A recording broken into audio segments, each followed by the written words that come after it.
advertised June 13th board workshop will begin. We've had our call to order. We'll welcome everyone. We're so glad to see all of your smiling faces. Thank you so much for being here, our fellow trustees, president, and board council, and Amy. So without any further ado, we're going to ask Dr. Barrett to say a few things. Our first item is going to be budget presentation. He'll be followed on this item by Mrs. Holloway.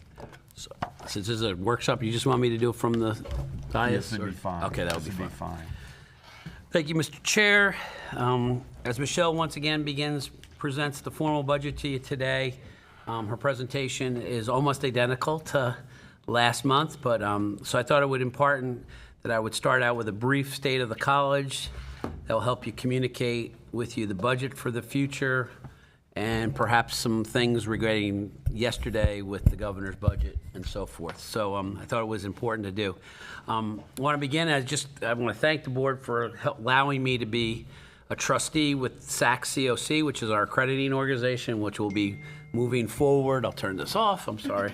Is that, you know, and as we move forward after our 5th year review, by law, we will start looking at a new accreditor, and we've already started to do that.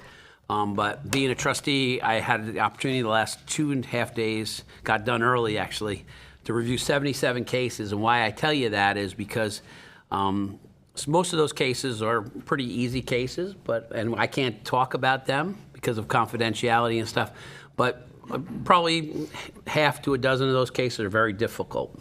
And they are difficult in regards to financial, academic outcomes, and student outcomes, and governance. Those tends to be the big issues in accreditation. So in my mind, after doing those in Montgomery, Alabama for the last 2.5 days, and this is my 4th or 5th time doing it, I could say to you, I think the college is in pretty good shape, thanks to these leaders and thanks to the faculty and staff. So we don't seem to have any of those problems. That's not saying we don't have our issues and so forth, but that refreshes me when we talk about this institution, because when you see the peer groups of the other schools, so it's important to just mention that to you. That being said, we're in a rapidly changing educational environment, both at the K through K-12 level, higher education, business and corporate, and if many of you might have read, society is questioning the value of a college education, and just not a liberal arts education, but college education in general with technology and so forth. And I think now it's less than 50% of the general public believes in the value of public education. So that's a challenge we're all going to have, not just this college, but others as we go through forward. So some issues and challenges for the future that we need to address as a college, and we're going to try to do some of this with this budget, but then our strategic plan, is the demographics in our service area. Demographically, even though we're hearing our communities are growing, the majority of our demographics, I'll use Columbia County. I know we serve 5 service areas, but Columbia County, give you an example, they've grown about 4.5% since the last centennial, but the growth has come mainly between the ages of 50 and 65. So it's not totally past 65, but it's between 50 and 60, and they come in with no children. So why I tell you that is because the demographics in our schools, at least for the next 5 years, is looking to decline, and then down the road with migration patterns and so forth, we really don't know. So, and you have to understand our service areas were designed over 50 years ago, and our population shifts, cultural shifts, and so forth. And actually, this college has predominantly, through the years, been with our 5 service districts with about 20% of our other students coming from other areas. But the majority of the other state colleges have aggressively started recruiting across the state of Florida, and we have not. So that's something we have to look at, okay? So that includes some things as where some of our centers are located, and we have to look at areas such as, and we provide wonderful service, and I'm not suggesting, first of all, by me saying this, that we won't provide service. But the reality of it with this marketplace is that somebody moves to the west side of Gilchrist County, Jim's here, he's coming, I just saw, or even in Dixie County. The reality is if somebody wants a traditional education, it's sometimes quicker to get to Gainesville than it is to Lake City. And so we just are faced with those kinds of realities as we do it, but those communities tend to come to us still because of the small town. But once again, it goes to as people are moving in, they don't know the small town of and how this institution really helps people. So I just wanted to let people know that. The other thing that I thought was important to know is that, you know, Chipola College and FGC are the only two colleges in the state of Florida that are approved for dormitories by statute. And that came into effect a long time ago. But in the marketplace, as we changed, 13 colleges now have housing not approved by the legislature, but through their DSOs, such things as housing DSOs and foundations. So that's going on in the marketplace too. But I just thought those are pressures and realities. The location can be a detriment, and it can also be an attribute of the college. But I just wanted to let people know. Down the road, in the next year or two, I think we're going to have the local government challenges we still have. And there are become some talks again about the airport runway and the closing of the campus roadway. So we'll be having lots of discussions. And my job is to protect the institution of this institution. And I believe all our jobs is to protect that of the institution and what goes on here. And that could be really detrimental down the road. So I just wanted to give you that. So a couple of other things that are really, so those are kind of negatives, but I just wanted to let you know about those. And then I'll tell you two really bad negatives in a minute. Academically, there'll be some significant changes in the upcoming year. We hired our new VP of Academic Affairs, and I think everyone in this room got to meet the person. We had excellent candidates. We had about 80 applicants for the position. We narrowed it down to 9, and then we brought 6 on campus, right? 6 on campus. And the committee recommended 3 candidates to me. And we hired, her name is Kathleen Ciaz-Vols. She comes to us from FGC, from FSCJ. She's worked there for 29 years and is the current associate provost of the college.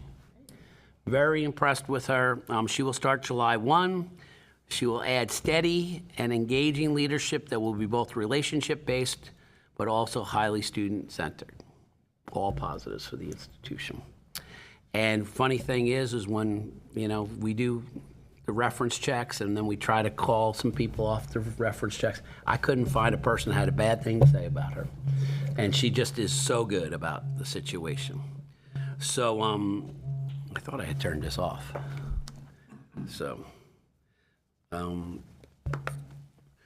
So based on that, I thought before we talked about the budget, we also needed to talk briefly about, Trustee Norris asked at the last meeting that I take some time to talk to you about what I learned about the academic area.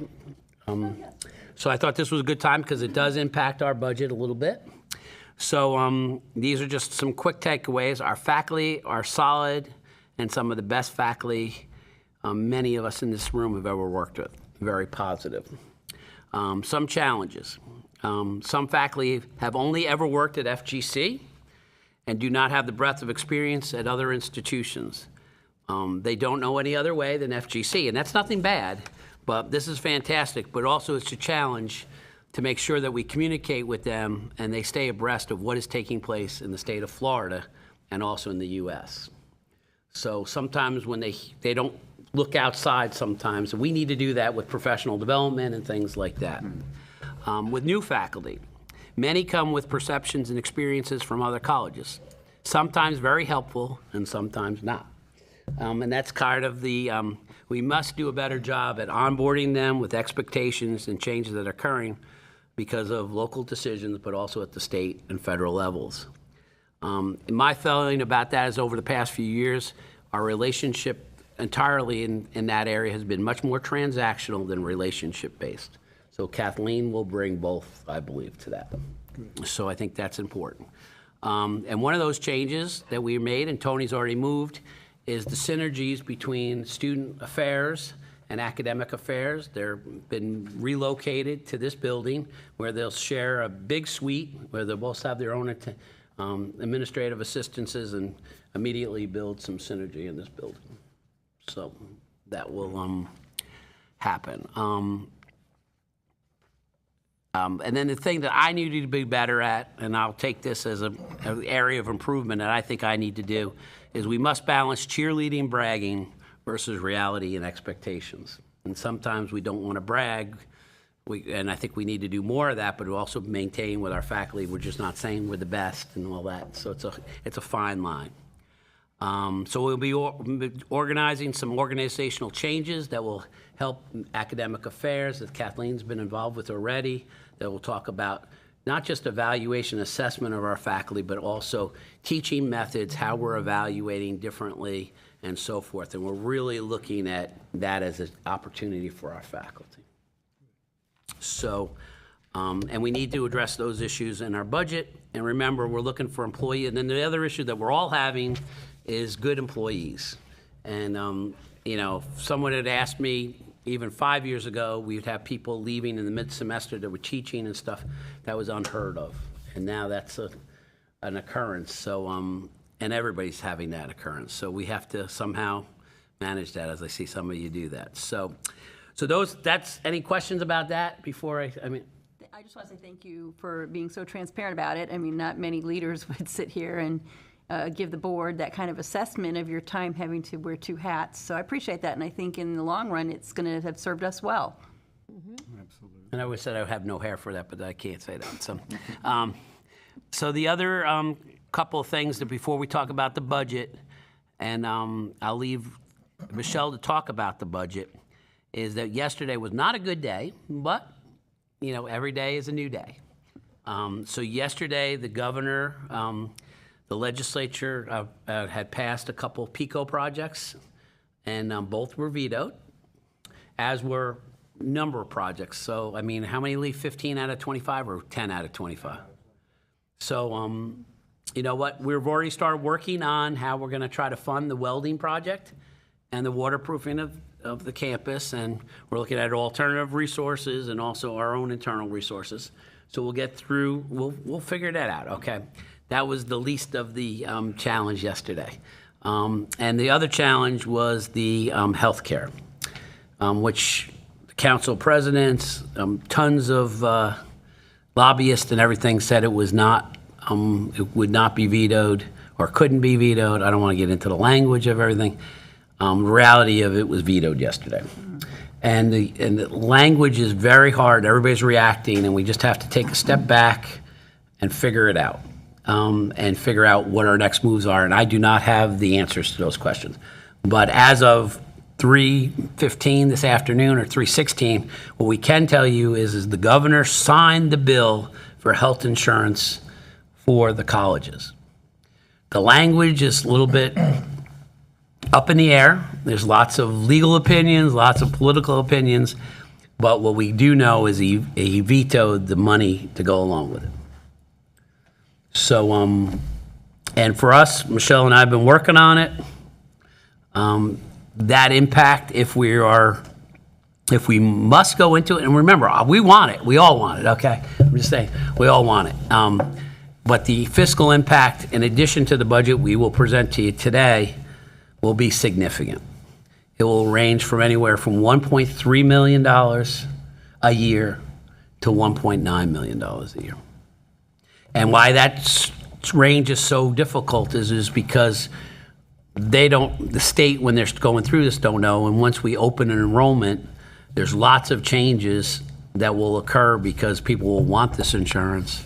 And so, and we haven't figured out if from 30% to 75% of the employees going on dependent. So that's the range of thing. So what I will say to you is that we will, if we go into it and we're forced, and I don't mean forced because that sounds really negative, but if we have to pursue that, we will be coming forward with you for some budget amendments. And I will say long-term, because of all of your work, we can afford through fund balances to do this, but it's not going to last too long. It'll last about 2 years. So the thing is that's my report. So before I turn that over to Michelle, I just wanted to let you know that. I mean, Dr. Barrett, yes. do you think the reason for him not signing the funding for the insurance was because of the big teacher pay increase and total budget or something like that? You know, he's wanting to, he signed a bill for 1.25 billion in teacher increase. Well, he wants, I mean, the governor's been clear with that, so I'm not speaking for the governor, but the governor has, indicated that he wants to cut some spending in our budget and would like us to bring us back to 2016, was it said, or 2018, I think, funding levels at the state legislative level, while funding teacher salaries and things like that. So that is an issue, but I do think that also when it comes to the PICO projects, the thing is the governor has been very supportive, and the Department of Education has been very supportive with alternative revenue revenue streams that you can request those kind of projects. So I think that's why we're a little bit more optimistic, and we have some good news about another grant that they gave us the last minute. So the thing is that so that answer your question, I don't know, and it's too early to tell, and it took a lot of people in Tallahassee by surprise. I can say that, right, Lee? I mean, a lot of people, lobbyists, and a lot of, I think, the legislature. So. And you feel like the language as it's being interpreted right now will require us going into this, quote, unfunded mandate? I think I'll ask, I mean, there's the political issues of this, and then there's the legal issues, and I would call it murky, the legal, but I mean, I asked Megan to look at it, and you want to talk about it? Sure.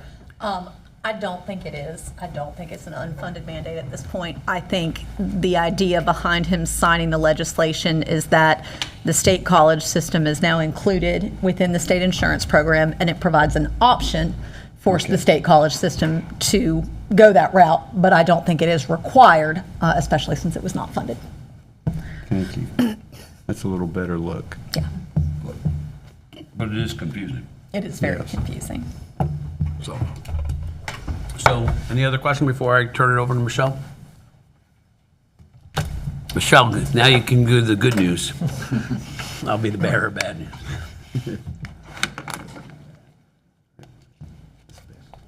Okay, so this is going to seem very familiar. Now that the governor has signed our appropriations budget, the numbers are firm, so we haven't made any significant changes for you. So we're still going with no increase in tuition and fees, a 4% across the board raise, and then also we're continuing our commitment to our faculty by bringing up the starting salaries to $44,000 for non-STEM, and the starting salaries $48,000 for the STEM instructors. And our state appropriations overall increased $996,586. And the overall revenue is projected to increase by 1.3, and again, that's for revenue in all sources. So it's a combination of not just the increase of the appropriations, but other areas that we're projecting increases as well. Yeah. Okay. Investment in our professional value. So the other things that we're doing, we're bringing on, we've got 3 new faculty positions, fire science instructor to add to that program, the Educational Prep Institute testing coordinator, and another HVAC instructor to help grow those programs. We're also having 4 new staff positions added for the upcoming year. And we've got a request for a sabbatical for an English instructor that we have allowed, that he's going to, is he going to Harksland? I think he's going, is he going to Harksland? Is it okay? Harlexon. Harlexon. Yeah. So he can learn more about different areas that we can do our study abroad program. That's where we take the study abroad students right now, but he's looking for different kind of courses and different areas we may be able to add to our study abroad program. Okay. So student success, we're committed to our students as well with new programs, Fire Science Technology AS, and a BA in Business Administration. Very close to final approval on the Business Administration. I believe we got that, didn't we? Yes, we got that. Okay. So in order to increase that, we're requesting the new faculty and the staff positions, which we just went over on the last slide. And we're continuing our commitment to train and hire student workers. We're increasing the dollar amount that we're allowing people, not just for college work-study students, but for maybe students who don't necessarily financially qualify for the work-study program, but want to be student workers. So, and I told you the story last time about the IT student, and we are in the process of advertising for that position, and I believe he is going to apply. So we're very excited about that, and we'll have one that we've grown from inside. Okay. And then STEM 2, I'm going to let Dr. Barrett talk about that. Do you want to do that later, or do you want to do that? You always give me the bad stuff to do. All right, I'll do it real quick. I didn't expect this one, but I'll do it. So we, at the last meeting, I told you we were going to have the bid openings for the STEM 2 building. More bad news, they didn't go well. It was much higher than we anticipated, as we thought, but we didn't expect it to be as bad as it was. So it was over 1.9 million over budget, 1.9 million over. So I got that when I was in Europe. So I quickly came up with a plan. I wasn't drinking at the brew pubs, but we worked a little bit with Michelle, and this is the plan as of today. We're going to make some revisions to the plan document. There was some discussion about making the building smaller and so forth, and we felt that, and I felt very strongly not to do that.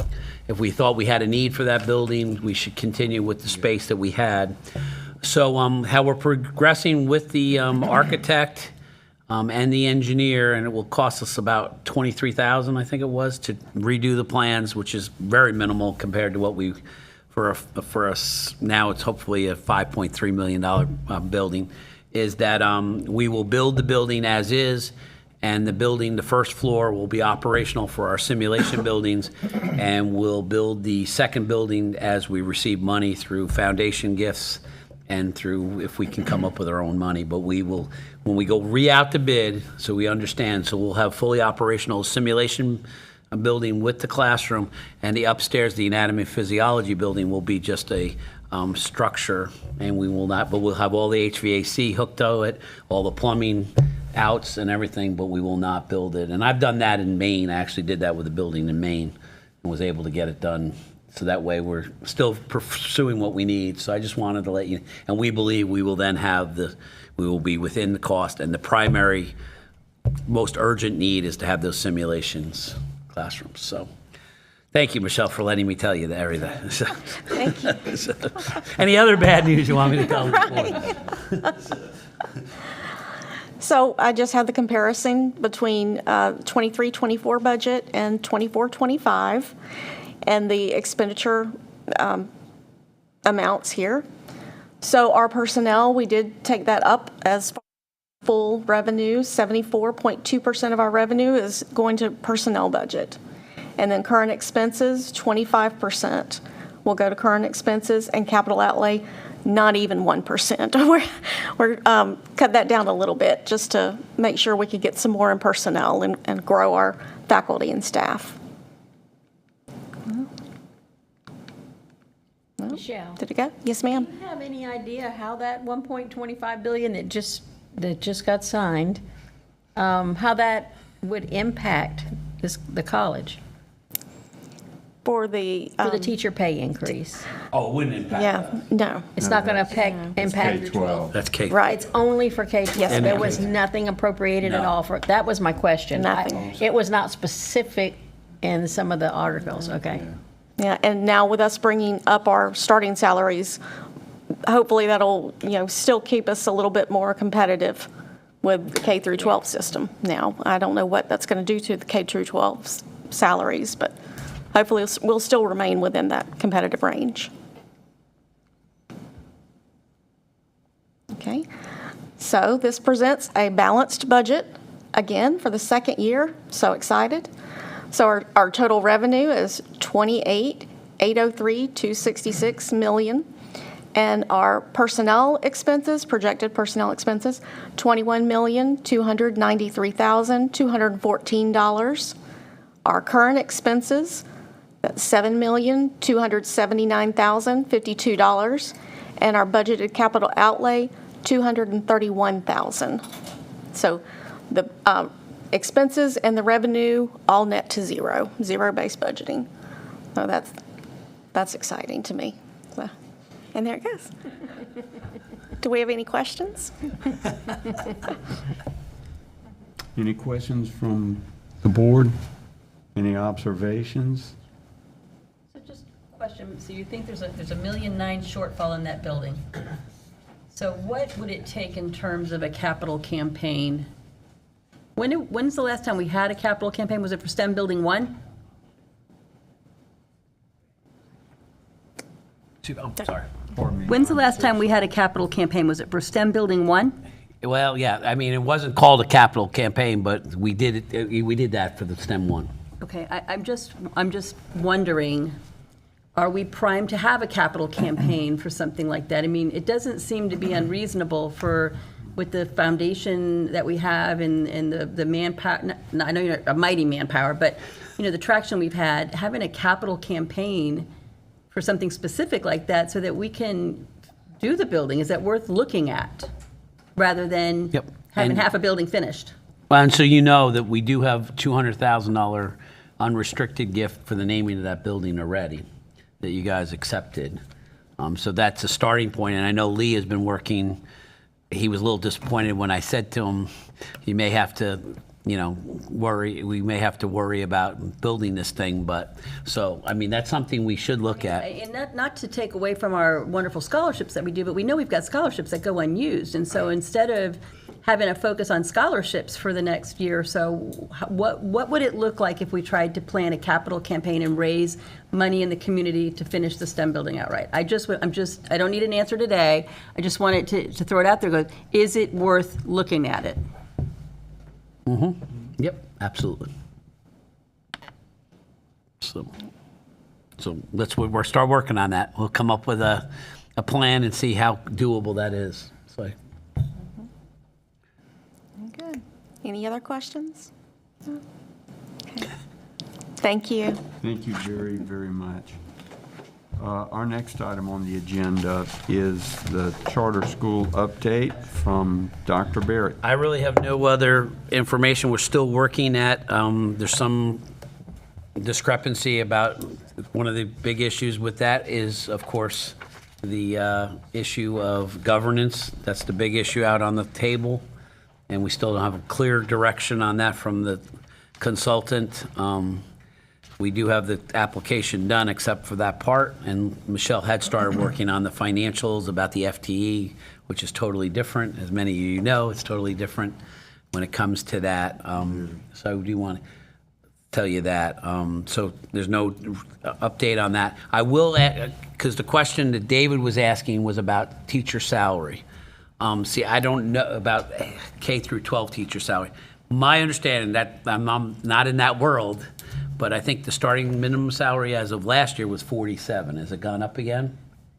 It was 47.5 was the goal of the legislature. It's not- based on what they provided. Right. You don't, I doubt that any of our districts are at 47.5 right now. Unless it's Gilchrist. They have a lot of money over there. We're close. We are. We're within shouting distance, but you're not far behind where we are in Baker County and our.